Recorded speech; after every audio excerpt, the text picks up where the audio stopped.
Mouraï Verabotaï, on approche du grand jour. Du grand jour dans l'année. Yom Adir Bashana, on peut l'appeler ce jour-là. Le jour de Tisha B'Av. Comment tu l'appelles le grand jour? Et c'est le jour que Am Israël n'aime pas trop. Déjà parce qu'on jeûne. En plus parce que le jeûne finit très tard. Et il fait chaud. Alors en quoi c'est un grand jour? Mouraï Verabotaï, c'est pas un grand jour. C'est un jour extrêmement grand. Extrêmement important. Extrêmement important. On n'a pas d'idée combien ce jour-là est gorali, on dit en hébreu. Décisif. Pour notre avenir. Du klal et du prat. De Am Israël de manière générale et de chaque individu en particulier. Quelque chose d'incroyable il y a Tisha B'Av. Même veille de Tisha B'Av, on ne dit pas Tachanoun. On ne dit pas Tachanoun. Le jour où on devrait le plus dire Tachanoun de toute l'année, on ne dit pas Tachanoun. Pourquoi on devrait le plus dire Tachanoun de Tisha B'Av? Parce que par nos fautes, le Beth Amikdash a été détruit, et par nos fautes, il n'est toujours pas construit. Non. Alors il ne faut pas se lamenter sur nos fautes? Comment c'est possible que Tisha B'Av, et veille de Tisha B'Av, mincha de Tisha B'Av, de la veille, on ne fait pas Tachanoun? Comment c'est possible une chose pareille?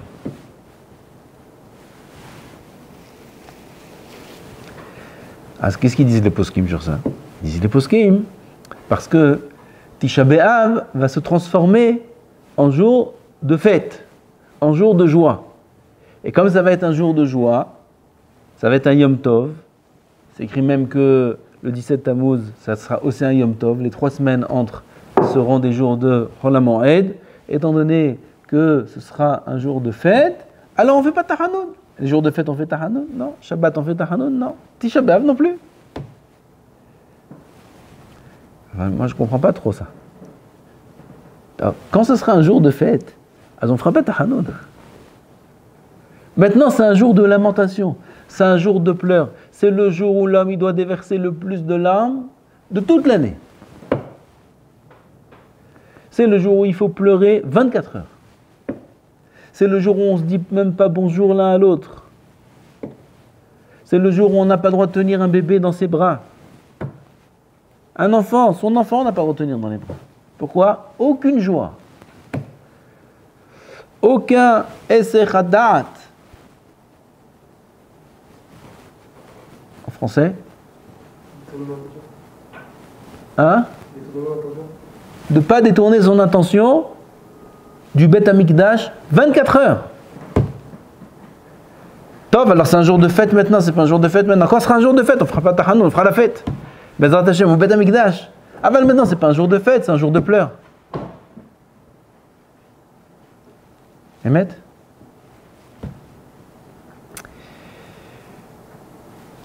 Tous les gens, je pense ça doit être écrit ce que je dis. Aval c'est ma marchava.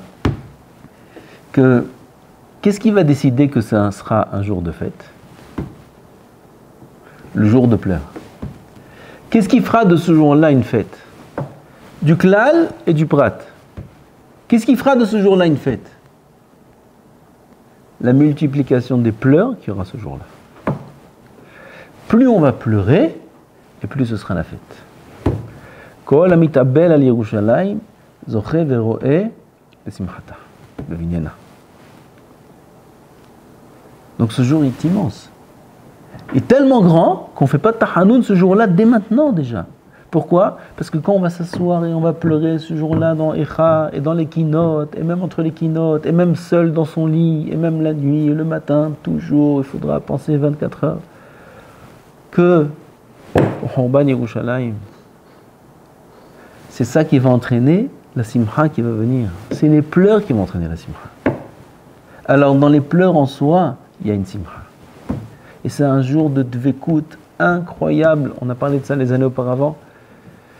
Michal, ces 3 semaines-là, c'est des grands jours de Avodat Hashem. Et le jour de Tisha B'Av, c'est le summum. C'est un jour de Dvekut B'Hashem Yitbarach incroyable, bidiouk, exactement comme au moment même du Khurban, le jour de Tisha B'Av, où ils sont rentrés dans le Beth Amikdash, dans le Kodesh HaKodashim, ils ont vu les Kérouvim, mais au Rim Zé Bazé. Le jour où Hachem détruit le Beth Amikdash, les Kérouvim, la position des chérubins, comment ils étaient positionnés, montraient le rapport entre nous et Hachem Yitbarach. Dos à dos, face à face. Là, c'était pas face à face, c'était pas dos à dos, c'était collé. Collé. Kadosh Baruch Hu, il en dvécoute avec nous, nous, on s'éloigne. Nous, on n'est pas conscient de ça. Mais lui, Baruch Shemo, il en dvécoute avec nous sans arrêt. Même dans les moments difficiles. Et ça, c'est le grand jour de Tisha B'Av. Et puisque ce soir, c'est la Iloula de Rabbeinu Hari, alors on va commencer par Rabbeinu Hari. Rabbeinu Hari, Akadosh,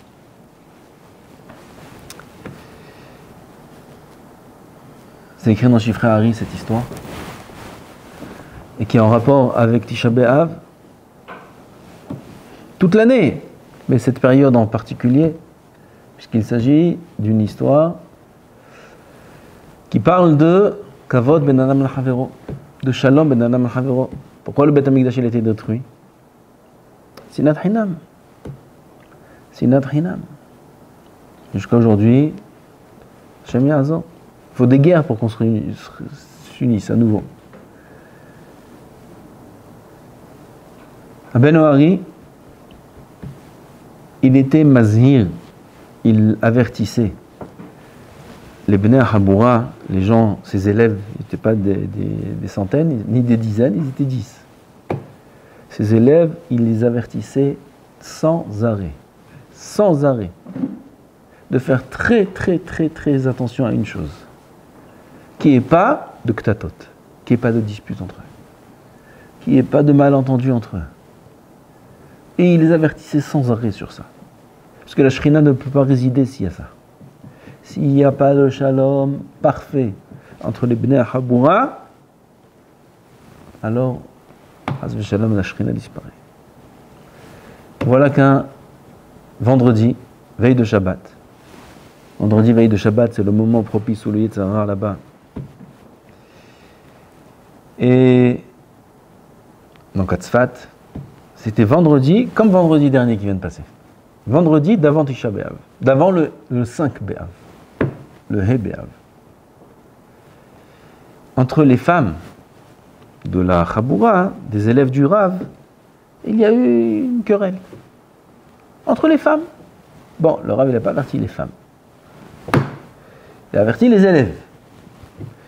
Mais malheureusement, quand entre les femmes, il y a une dispute qui éclate, alors elles mêlent leur mari. Et chaque mari, bien sûr, il prend le parti de sa femme. Et là, entre les élèves, la querelle a débordé et elle s'est propagée même au sein des élèves. Et il y avait une querelle comme ça durant Erev Shabbat. Le Hari Akadosh, il prit la tfila de vendredi soir. Après Arvid, Birhaim Vital, il s'adresse, il voit le Hari avec un visage très, plus que triste. Il dit, Rabbeinu, lama naflu panecha? Pourquoi ton visage est comme ça? Qu'est-ce qu'il y a, Kvod Harav? Le Hari lui a répondu de manière très... Oui, en français. Quelque chose de triste. Comment il y a un mot? Kol panim. Hein? Sévère. Ouais, pas sévère, mais sobre.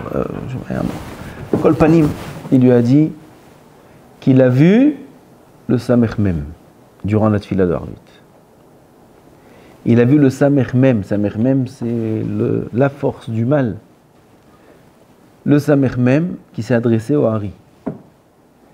Et il lui a dit ce pasouk-là. Gamatem, gamalkechem, tisafu. Vous et votre roi, vous disparaîtrez. Et il a compris qu'il parle de la Chaboura, Akdosha. Et le roi, c'est lui, Rabbeinu Hari. Rabbeinu Hari était Mashiach ben Yosef. La semaine d'après, qui est suivie, le 5 Av, Rabbeinu Hari a quitté ce monde. Par la faute de la dispute entre les Talmidim. Combien il faut faire attention, Ben Adam, la Havero, combien il faut renforcer l'un l'autre, combien il faut être Ohev Shalom, Verodef Shalom, et dire des gentils mots et des gentilles paroles. C'est gratuit, Rabotai. Dire des mots d'encouragement, dire essayez au maximum. Regardez ce qui est écrit Baal HaTurim sur cette paracha, c'est Pele Atsum. D'abord, c'est Inyana de Yoma. Le dernier pasuk de la paracha, c'est quoi? Regardez. Le dernier pasuk de la paracha. Lo tiraoum. N'ayez pas peur d'eux. Ne les craignez pas. Ki Adonai Elohechem hu anilham lachem. C'est Moshe Rabbeinu.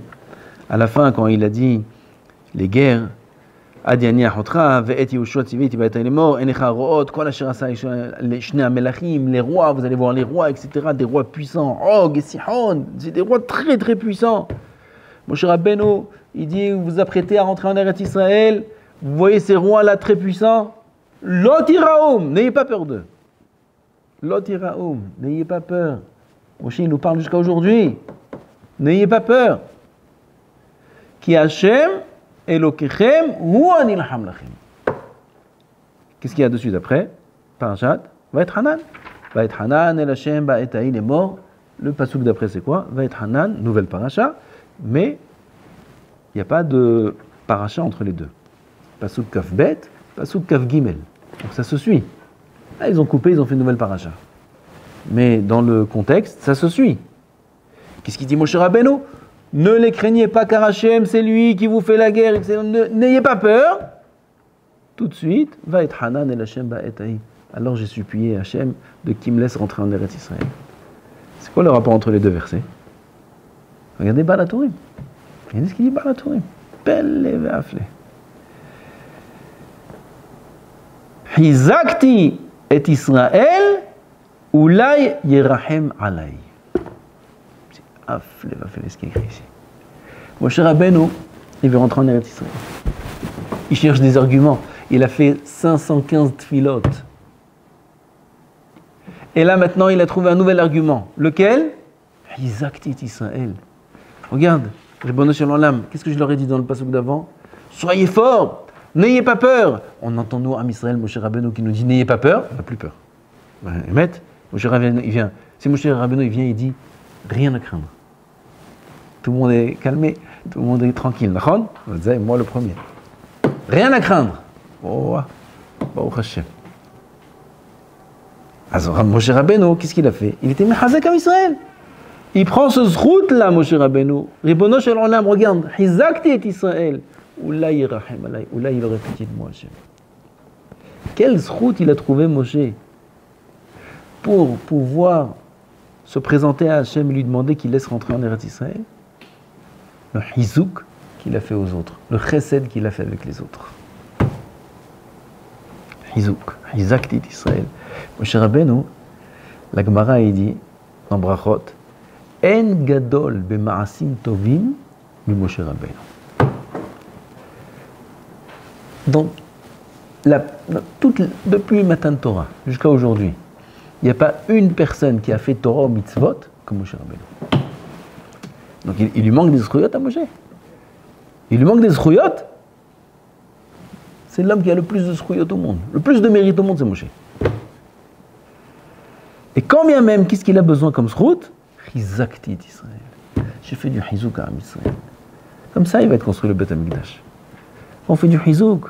On dit une parole de hizouk, une parole réconfortante. Comme ça, Bezrat Hashem construit le Beth Amikdash. Vadaï, pas à l'inverse.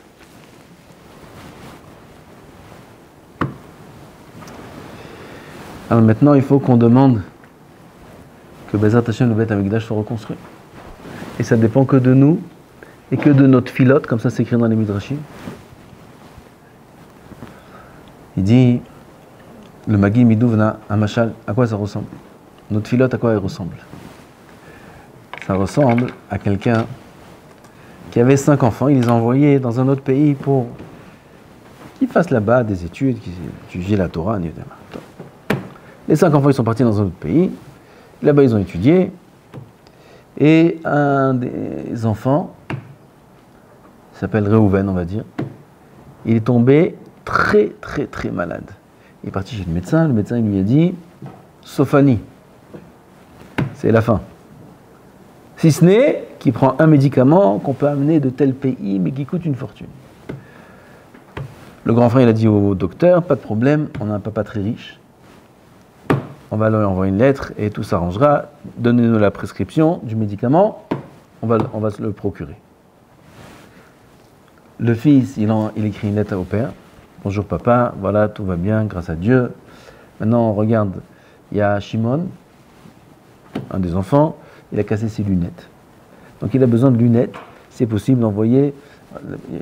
Déjà, il a commencé à envoyer parce qu'il te plaît beaucoup d'argent. Parce qu'il y a Shimon, il a cassé ses lunettes. Et il y a un Moshe, il a besoin d'acheter des nouveaux vêtements. Et il y a David. Qu'est-ce qu'il a eu, David? Il a emprunté $400. Et là, c'est arrivé le moment de les rembourser. Et il y a encore un autre, il a tel besoin. Et il y a Reuven, qui est tombé gravement malade, il est mourant, il a besoin de ce médicament. Qui coûte très cher. Le père, il ouvre la lettre, il lit la lettre. Il se met en colère. Naron? Il dit, ouais. Le fils, il est en train de mourir. Et cet imbécile d'aîné, qui pêche Bechorze, comme ça il a dit Yaakov aussi sur un des aînés. Il a dit, cet imbécile de fils aîné, qu'est-ce qu'il me parle des lunettes de l'autre? Il me parle des vêtements de l'autre. Il me parle de... L'autre, son fils, il est en train de mourir. C'est ça que tu me demandes? C'est ça que tu me demandes? Il dit, Magid Minouvna, c'est pas une autre filote à nous. Ben sur la lame, donne-moi un bon zivou, donne-moi ça, donne-moi ça, donne-moi ça. C'est important tout ça. Bon zivou, c'est dans le meilleur des cas. Aval, parfois, les filotes, c'est sur des bêtises. Et à la fin, il dit, venez Yerushalayim, Mirakodesh, Mirabemeno, Tishkon, Yerushalayim, Vezé, comme ça, à la derrière. On est agonisant. On est une génération agonisante. On a besoin du Beth Amikdash et du Mashiach Dahouf pour revivre. On n'est même pas conscient de notre situation. On n'est même pas conscient de notre état. Khatam Sofer, il dit un autre machal. Il dit qu'il y avait un enfant, ses parents, ils devaient beaucoup d'argent à la Malchut. L'homme chané, je passe les détails, ils ont pris ses parents à la prison. La maison, ils l'ont prise. L'enfant, ils l'ont jeté dans la rue. Et ils ont pris même sa bimba. Vous savez c'est quoi une bimba? On dit en français bimba. Hein? Comment on dit? Trottinette, la petite voiture, le petit truc. Bimba, ils lui ont pris sa bimba. Et l'enfant, il est jeté par terre comme ça. Et il pleure, il pleure, il pleure, il pleure. Dans la rue. Il y a un qui passe. Il dit, qu'est-ce que t'as? Qu'est-ce qui t'arrive? Il dit, on m'a pris ma bimba.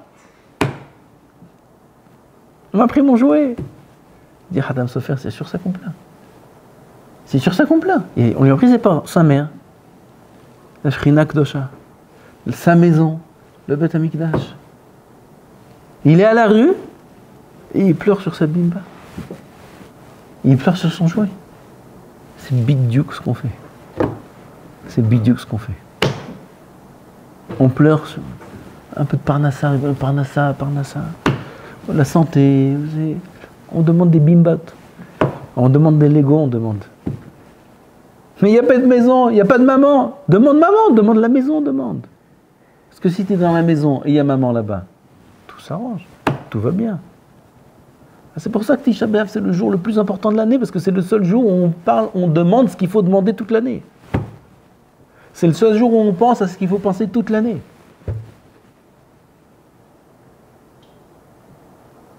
C'est le seul jour où on regrette ce qu'on devrait regretter toute l'année. Le Beth Amikdash, qu'on appelle le Beth Amikdash.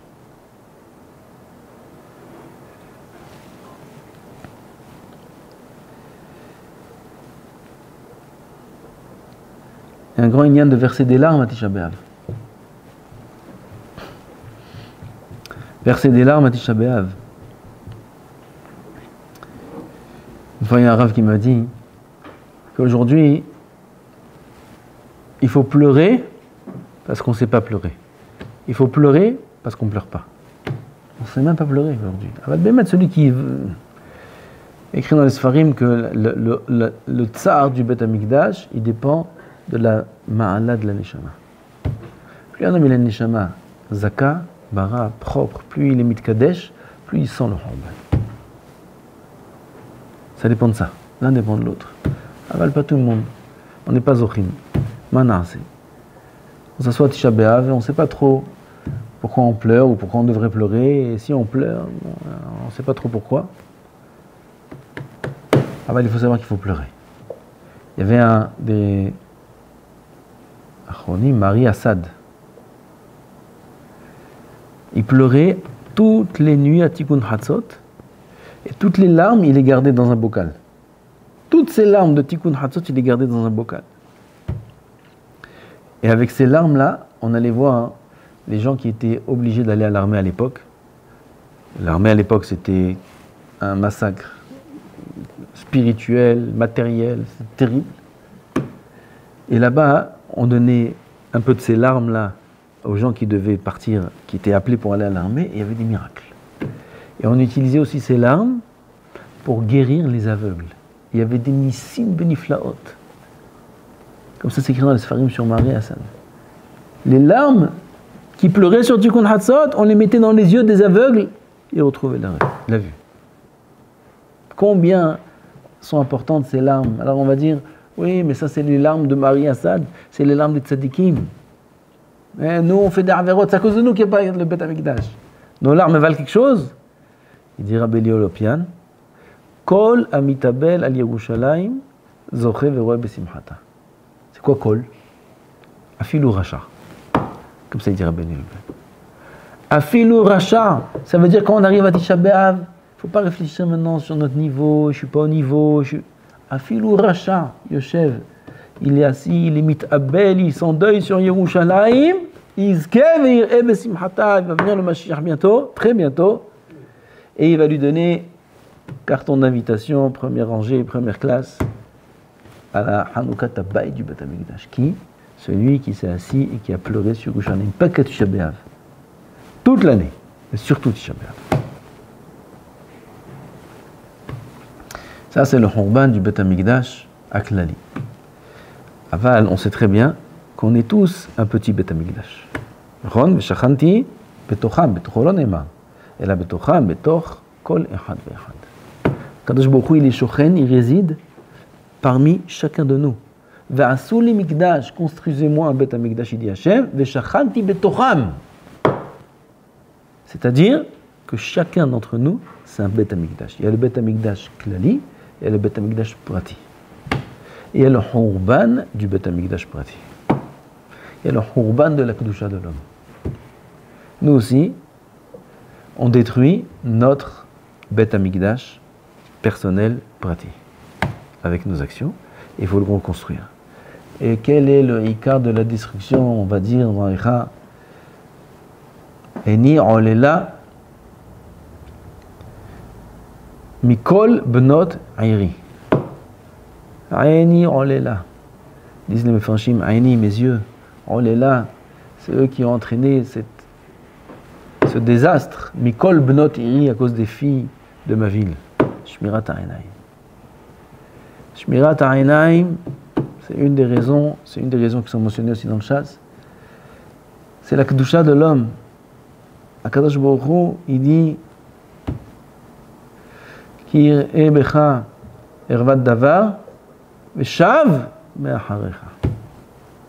Veshav me'acharecha, c'est-à-dire qu'Akadosh Baruch Hu, il s'enlève de toi. Il s'enlève de nous, Chas v'shalom. Im yeh ervat davar, s'il y a arayot, s'il y a ervat davar, de n'importe quelle forme, par les actions, par la vue, par la parole, par la pensée. Il dit le Messilat Yesharim, la parole des arayot, les paroles vulgaires, c'est arayot atzman. Il a toute une page sur laquelle il s'étale, il dit que ne va pas croire que parler de arayot, parler de paroles vulgaires, c'est pas bien parce que ça peut entraîner. Il disait, hem atzman, c'est gouf arayot atzman. Un jour, Blinder, on expliquera ça, on détaillera ça. Qu'est-ce que c'est la parole? Le lévouche de la Neshama, c'est quelque chose d'immense.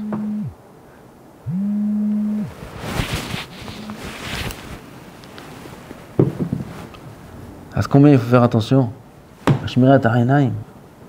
Combien il faut faire attention à Harayot? En apotropous la Harayot. Et là, j'ai entendu hier du Rav Biderman une histoire. Accrochez-vous bien. C'est rare, j'ai jamais entendu une histoire pareille. Écoutez cette histoire-là. Il dit une histoire récente, qui est arrivée là il n'y a pas longtemps. Écoutez cette histoire. Pèle les plaines. Combien il y a un moussard puissant dans cette histoire? Combien il faut faire attention à Harayot? Un Rav en Arizona, aux États-Unis. Il s'appelle Rabbi Avraham, d'aujourd'hui, oui. Aujourd'hui, c'est le Rav là-bas, en Arizona, je ne sais pas quelle région là-bas. Rabbi Avraham Aboulafia. Aboulafia. Rav en Arizonie. Il a dû, pour une raison de guette, une question de guette, voyager de toute urgence au Canada. Très urgent. Il appelle l'agence de voyage, le premier billet qu'il y a pour le Canada. Ils ont trouvé un avion, là-bas il reste une place. Une place. Donnez-moi vite cette place-là. Il prend cette place-là, il arrive dans l'avion était rempli. À côté de son siège, lui était à la fenêtre, à côté du siège, il y avait là-bas un couchi. Comment on dit couchi en français? On ne va pas dire couchi. Hein? Comment on dit? Un noir, c'est bon, ok. On dit un noir, je ne sais pas, on a le droit de dire. En France, il y a quelqu'un qui aime les têtes de nègre. Il y a une tête de nègre. Vous connaissez quoi? C'est un gâteau. Ça se dit plus aujourd'hui. On dit c'est interdit de dire ça aujourd'hui. C'est un gâteau noir hein, avec. Vous connaissez ou pas? Ça se dit plus? Bon bref, ils ont changé de nom, je ne sais pas comment ça s'appelle aujourd'hui. Ah, il faut faire attention. Mais Kitso, il s'assoit là-bas, l'autre il vient, il s'assoit à côté de lui, mamache. 2 mètres de haut, de large, immense. Et lui, il est comme ça, tout écrasé. C'est tout ce qu'il y a. Alors maintenant, il va passer comme ça 1, 2, 3 heures, je ne sais pas combien de temps, c'est de là-bas. Alors, il commence à entamer la discussion. Il dit, bonjour, je m'appelle Avraham. Comment vous appelez? Il lui dit, chat. C'est tué tout de suite, il s'est replié là-bas dans la petite tasse qu'il avait. Et l'avion est décollé, il a pris son livre. C'était Parashat Roukat. Il ouvre le livre, sur la paracha, Zot Roukat à Torah, le pasuk là-bas. Et l'autre, le noir à côté de lui, il le voit. C'était pas noir, il était métis quasi. Il regarde le livre. Il regarde le livre. Il regarde. Et le Rav, il sent qu'il regarde, mais il ne comprend pas qu'est-ce qu'il veut. Qu'est-ce qu'il veut chez lui? Tiens, lève-toi.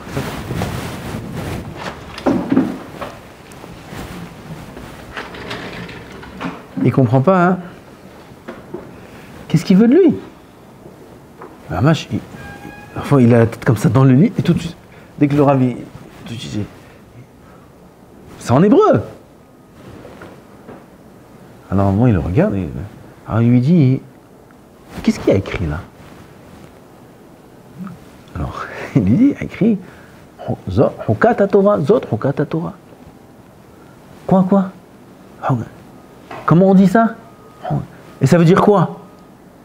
Qu'est-ce que tu veux? Qu'est-ce que vous voulez? Je crois qu'il a fait prononcer, il a demandé à prononcer, il a... Regardez ça. Il prend sa manche, il lève la manche, tout son bras, il y a écrit en tatouage Hukat HaTorah. Il voit les mots Hukat HaTorah et il sait que c'est le dessin. Lui, il ne sait même pas que c'est de l'hébreu, il ne sait rien du tout. Il sait que c'est le dessin qu'il a sur le bras, tatoué. Le Rav voit ça. Qu'est-ce que c'est? Et ça, on m'a fait à la naissance. Il dit, pourquoi on vous a fait ça? Il dit, parce que mon père, il nous a pris en Chine. Et en Chine, là-bas, il tatoue cette chose-là.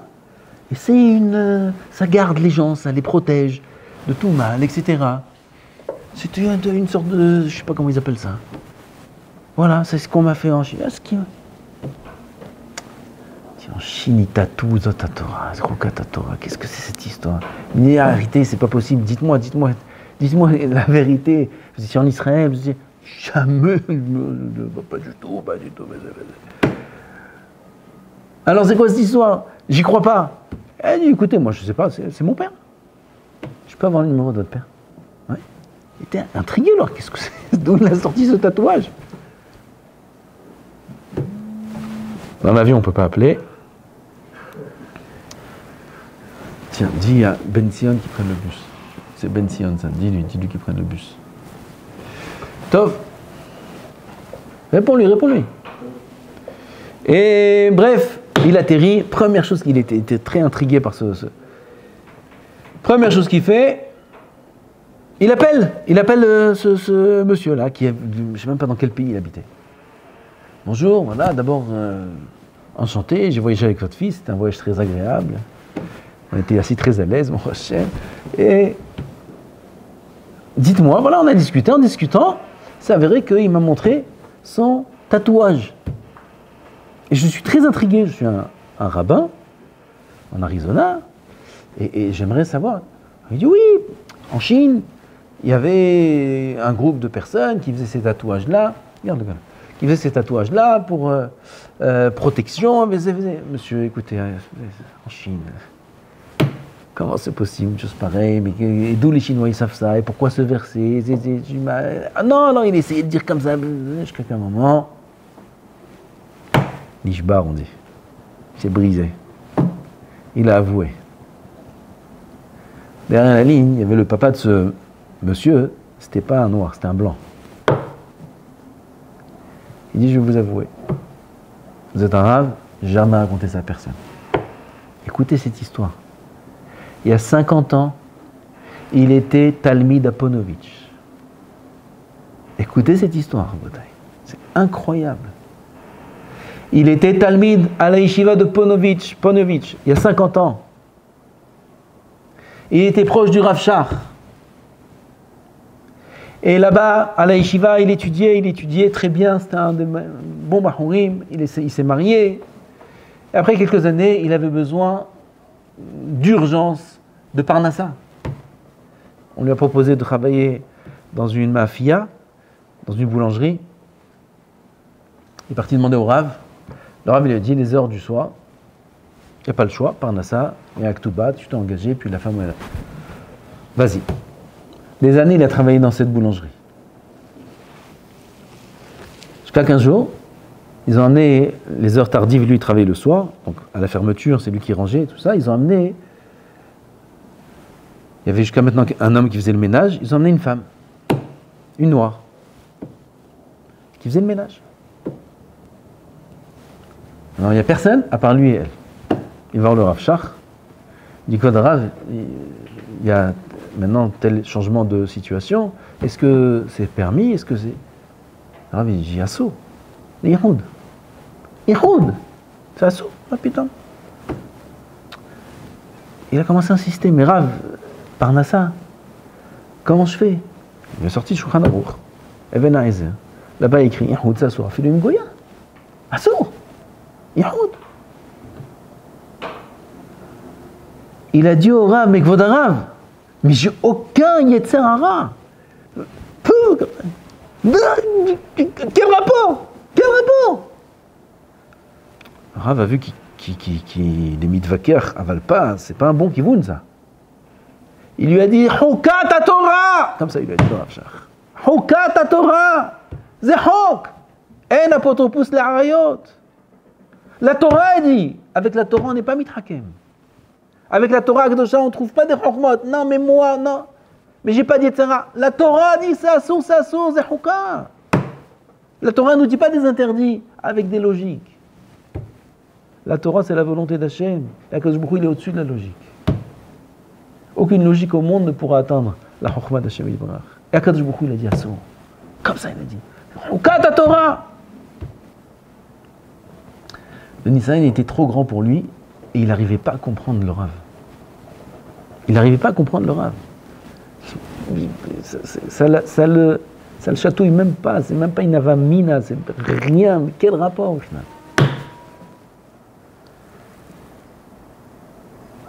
Et il s'est senti tellement clair dans ses idées et tellement corrompu par le besoin de la parnassa qu'il a continué à travailler là-bas. Bien sûr, sans que le Rav le sache, il a continué à travailler là-bas. Et ça a commencé par des échanges de mots, des bonsoirs, bonne nuit, au revoir. Un il sort avant l'autre. Et ensuite, la discussion, et ensuite.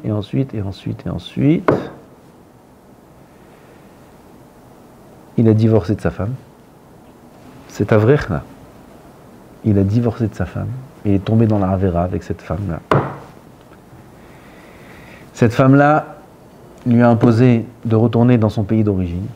Il est parti avec elle dans son pays d'origine. Et il s'est retrouvé là-bas, dans un pays qui n'est pas le sien, dans une langue qui n'est pas la sienne, sans aucune racine, complètement détaché de la Torah et des mitzvot. Et il pleurait sur son sort, jour et nuit, il pleurait.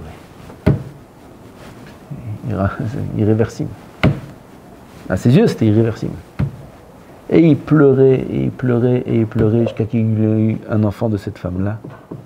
Et tellement qu'il avait mal, qu'il a fait un tatouage sur le bras de ces enfants-là. Et il a écrit là-bas, Hukat Torah, les mots du Rav Shach. Et comment il l'a appelé? Shach. Quand il lui a dit comment tu t'appelles, il lui a dit Shach. Shach il s'appelle. Moi, il n'a pas entendu Shach, il a entendu Shach. Sheket. Shach il s'appelle. Il a appelé cet enfant Shach. Il lui a inscrit sur le bras Hukat Torah. En apotropous la harayot. En apotropous la harayot. Ce que Hazal nous dit, c'est interdit. Et si Haz Veshalom on fait ça, ça entraîne ça et ça et ça. Et quand il nous parle des appareils, et des téléphones, et d'Internet, il va dire, non mais moi, c'est bon, moi je vais faire un petit peu, après je vais ça, juste une période. Habibi, pas 10, pas 100, pas 1000, ils ont dit ce que tu as dit. Et maintenant, ils sont Be'er Shahat. Ils sont là-bas, au fond du rouleau, la Kadosh Baruch Hu Yazor, sur cette génération-là. En apotopus la rayot, ni les appareils, ni les... C'est Hourban Bet Amikdash, c'est Hourban Bet Amikdash aprati. Un ami, il est mahriv son Bet Amikdash, il est mahriv, il détruit son Bet Amikdash, il détruit toute la kedusha qu'il peut avoir en lui avec ses appareils. Amina. Combien il faut faire attention? On va terminer avec un machal du Ben Ishraï. Ben Ishraï, il raconte comme ça, qu'il y avait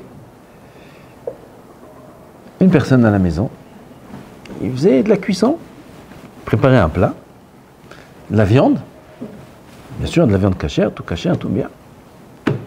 Et par inadvertance, il y avait là-bas des goïms, il y avait un morceau de viande tarif, il tombe dedans. Il appelle le Rav, Shalom Rav, voilà j'ai une marmite, de la viande cachère, il y a un morceau de tarif, qu'est-ce que je fais?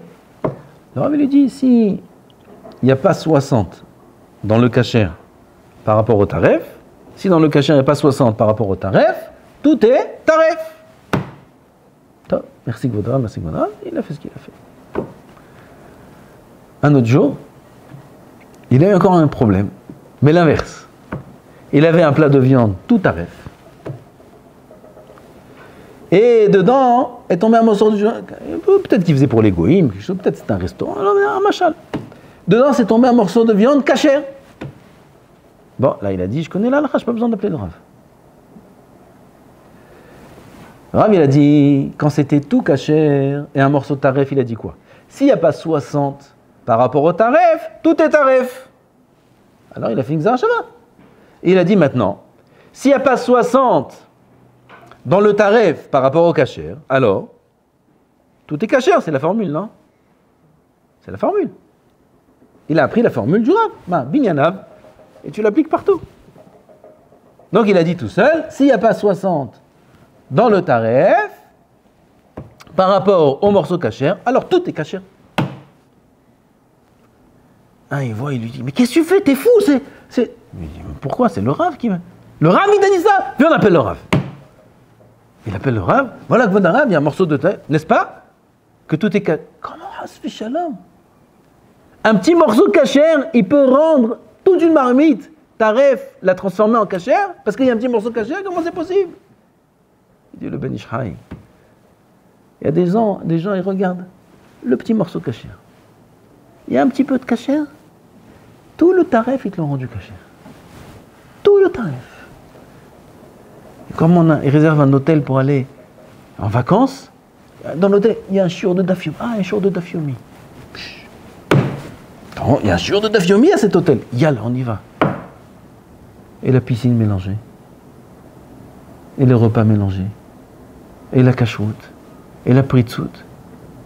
Le shiur de Daf Yomi qui est là-bas, ou le petit Rav qui est parti là-bas dans ce groupe-là, parce qu'il y a un des rabbins là-bas, ça y est, ça a rendu tout le taref cachère. Barminan. Je dis, je vais aller là-bas, Antioul, là-bas, il y a des chutes. On te dit, mais là-bas, il y a des femmes, il y a aussi des groupes, il y a des trucs, il y a tout ce que tu veux là-bas. Comment tu vas? Ou à côté, il y a... Oui, mais il y a aussi une yeshiva, une fois elle est partie là-bas, une fois...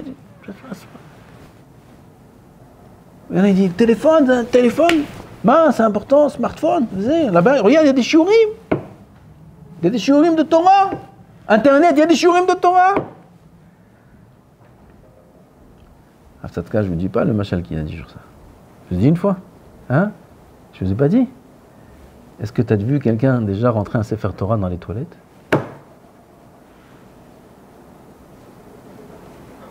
C'est des grandes toilettes. Très sales. Pas du tout entretenues. Ça, c'est Internet. Toute la saleté du monde. Et là-bas, ils ont rentré un Sefer Torah. Alors, tu vas étudier de la Torah là-bas dans les toilettes. Ou alors, pour revenir au machal du Ben Ish Chai, parce qu'il y a un peu de Torah là-bas, ça y est, tout l'appareil est devenu cachère, tout le réseau est devenu cachère. J'ai vu ce qu'il y a là-bas. Bar Minan. Là, il faut reconstruire le Bet Amikdash à Prati déjà. Avant de pleurer sur le Bet Amikdash à Klali, le vrai Bet Amikdash, il faut déjà reconstruire son Bet Amikdash. Mais Shav Ma'aharech HaKadosh Baruch Hu, il part de nous s'il y a un manque de pudeur. Dans les yeux, dans les oreilles, dans la bouche, dans les actions, dans tout. Kadosh Baruch Hu, il nous abandonne, c'est Khurban du Bet Amikdash. Faire attention, Ben Azmanim, les vacances sont là, et c'est le moment propice, où l'Yetzara, là-bas il cherchait à nous faire tomber, et c'est là-bas où il fait tomber tout le monde. C'est là-bas où tout le monde se fait attraper. Pas dire un Hazak, moi je suis fort, moi ça ne m'arrivera pas, moi je sais, moi je fais attention, moi... Oh, regardez cette histoire, vous avez entendu une histoire pareille dans votre vie, j'ai dit, ben, cette histoire elle est incroyable, cette histoire. Incroyable, incroyable. Si ce n'était pas le Rav Biderman qui m'a dit, jamais j'aurais cru qu'elle est vraie cette histoire. Qu'est-ce que c'est? Comment c'est possible une chose pareille? Un avraire de Ponovitch s'est retrouvé avec. C'est Atavazé. Hukat Torah. Ken, c'est Hukat Torah. Ken, c'est pour Olam qui a hokek son monde. C'est lui qui sait comment ça marche. C'est lui qui nous donne le Horaot. Le Horaot, le mode d'emploi du Olamazé. C'est lui, je t'abarre chez moi là. Il faut l'écouter, c'est pour notre bien. Pas qu'on se retrouve, Hazv Shalom, après, dans des situations qu'on peut regretter toute la vie après. Un homme, il a la yeshiva, combien il peut se faire comme ça, facilement éjecter de la yeshiva? Il ne va pas sentir qu'il se fait éjecter. Il dit, Hafetz Chaim, Aporetz Geder Ishechenu Nahash. Comme ça c'est écrit, celui qui fait une brèche dans la barrière, il y a une barrière de protection. Il fait une brèche dans la barrière, il se fera mordre par un serpent. Comme ça, Hazal disent, sur plein de sujets dans le chasse, et les poskim parlent de ça aussi beaucoup. Aporetz Geder, ils utilisent cette expression, les poskim, les rishonim. Aporetz Geder, Ishechenu Nahash. Faites attention de ne pas comment on dit, l'ifrotz, passer des barrières. Il y a des barrières de Hazal, ne passez pas les barrières. Celui qui passe la barrière se fera mordre par un serpent. Demande à Hafetz Chaim. Pourquoi un serpent? Pourquoi pas un lion? Il se fera mordre par un lion. Un lion, il vient, il va le mordre. Il dit quand un lion il vient, il mord, tout de suite c'est grave, la morsure, tout le monde, les urgences, tout le monde va venir s'occuper de lui. Tout le monde. Mais quand quelqu'un il marche, il se fait mordre par un serpent, il entend, il sent un petit. Il peut marcher encore des centaines de mètres. Il continue à marcher, normal. Jusqu'au moment où le venin il se propage, pitom, il se paralyse, pitom, il ne peut plus bouger, pitom, il perd la vue, pitom, il meurt. Mais au moment de la morsure, il n'y a rien qui se passe. Il n'y a rien qui se passe. Aporetz Geder, Hazal, ils nous font des Gdarim, dans Harayot, ils nous disent, les téléphonimes, faites attention, c'est Geder, ne faites pas. Aporetz Geder, il se fera mordre par un serpent. C'est-à-dire qu'au début, il ne sentira pas. Ni de venin, ni de problème. Il n'y a pas de problème, qu'est-ce qu'il y a? Il va dire, ouais, la yeshiva, ça y est, j'ai fini. C'est plus pour moi. Vous savez, voilà, j'ai fait 1 an, j'ai fait ça. Ça y est. Maintenant, il faut que je travaille, il faut que je de la parnassa, il faut ci, il faut ça. Il s'est fait mordre. Il ne le sent même pas. Il croit que c'est son choix. Mais il ne sait pas que c'est le venin qui se propage en lui. Il est marié des années, tout va bien. Pitom, il tombe dans ces histoires-là, dans ces problèmes-là. Il s'est fait attraper dans un filet d'une toeva. Pitom, il commence à voir les défauts chez sa femme. Il commence à voir ses défauts. Jusqu'à maintenant, tout allait bien.